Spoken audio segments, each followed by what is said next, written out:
I'd like to share a story today about how just last week I nearly got my Etsy account permanently suspended. So instead of feeling down about it, I thought I'd share my experience and give you all a heads up on what to avoid if you want to keep your account in good standing.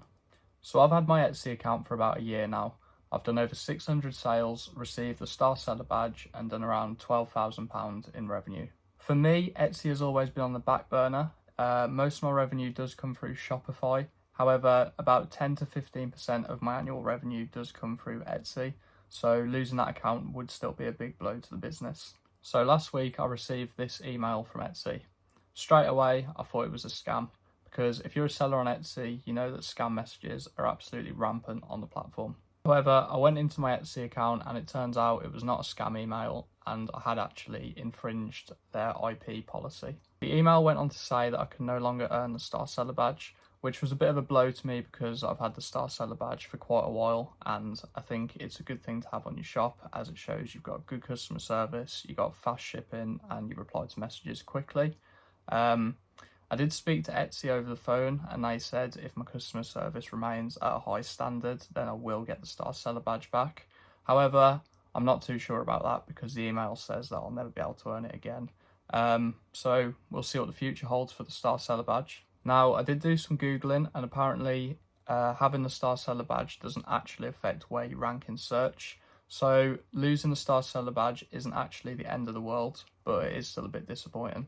So I was confident that none of my active listings did violate any IP policies. However, the infringement came from Charlie XCX Ceremony of Roses.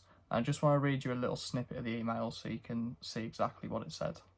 So the email says, "This listing includes an advertisement for the sale of unofficial merchandise bearing the name, image and/or likeness of Charlotte Emma Atchison, professionally known as Charlie XCX." Now, I'm not going to show you the design just in case I further violate any laws. I don't want to do that as I'm already on the wrong side of it, quite clearly.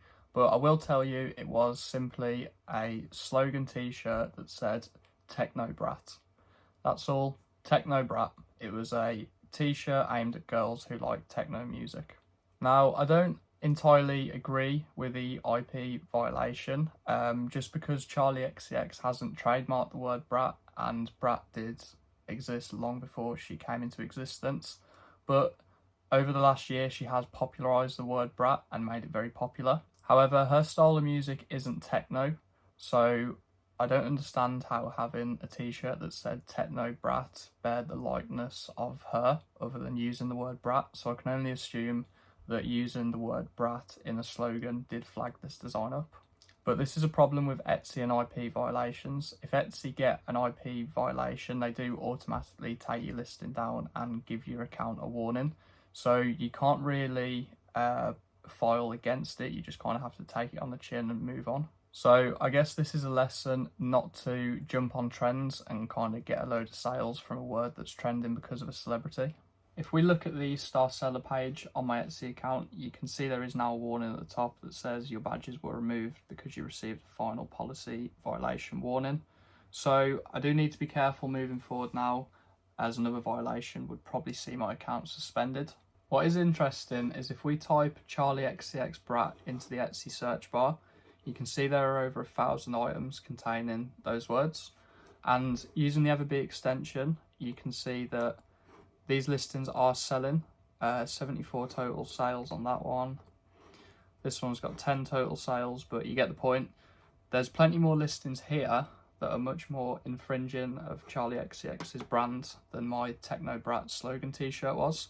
So I can only assume that all of these listings will also get taken down once her legal team catches up with all the infringing content. So that is pretty much the story, how I got my final warning on Etsy. I hope this video has been a wake-up call for those of you who play on popular words and try and get sales by jumping on bandwagons. You've got to be careful with IP warnings on Etsy because they don't mess about and you can get your account taken down very easily. Going forward, I am going to be much more careful in this area because obviously I do want to keep my Etsy account in good standing, because not only is it good for business, it's also good for my YouTube channel. And finally, let me know if you've had any policy violations on your Etsy shop.